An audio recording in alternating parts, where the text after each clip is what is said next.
Israel Iran యుద్ధం ఎందుకు? Israel Iran పట్ల అణుముప్పు వల్ల యుద్ధం చేస్తుంది. ఇరాన్లో అణు ఆయుధాలు తయారు చేయకూడదు, మాకు ఎప్పటికైనా ప్రమాదమే అని ఇజ్రాయెల్ భావిస్తుంది. దీని పట్ల అమెరికాకు ఇజ్రాయెల్ పూర్తిగా ఎక్స్ప్లెయిన్ చేసింది.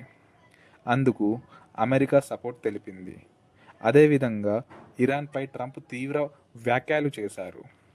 దీనితో ఇజ్రాయెల్ ఇరాన్ రెచ్చిపోతున్నాయి. అదేవిధంగా గత రోజులుగా గాజాపై ఇజ్రాయెల్ భయంకరంగా యుద్ధం చేసింది. ఎంతోమంది ప్రాణాలు కోల్పోయారు.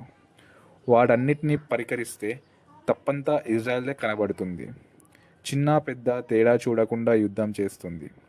దీనికి తోడుగా ఏ దేశాలు అండగా ఉంటాయో ఎవరికీ సరిగ్గా తెలీదు. ఇరాన్కు మాత్రమే రష్యా సపోర్ట్ తెలిపింది, ఇంకా చైనా కూడా. మరిప్పుడు భారత్, అమెరికా ఎటువైపుగా ఉండబోతున్నాయి అనే ప్రశ్నగా ఉండిపోయింది. అంతర్జాతీయ సంస్థలు కూడా పెదవి విప్పడం లేదు. ఈ యుద్ధం ఇప్పటి వరకు కొనసాగుతుంది. అసలు ఏం జరగబోతుంది ఈ ప్రపంచంలో? రోజుకో యుద్ధం జరుగుతుంది. అటు రష్యా యుక్రెయిన్ యుద్ధం, ఇటు ఇస్రాయెల్ ఇరాన్ యుద్ధం అంతు చిక్కని సమస్యగా ఎదురవుతాయి. థర్డ్ వరల్డ్ వార్ జరగబోతుందా అనే సంకేతాలు వినిపిస్తున్నాయి. యుద్ధాలు ఇత్తడితో ముగుస్తుందా లేదా అలానే కొనసాగుతుందా చూడాలి. మీకు ఈ వీడియో నచ్చినట్టయితే సబ్స్క్రైబ్ చేయండి, బెల్ ఐకాన్ని ట్యాప్ చేయండి.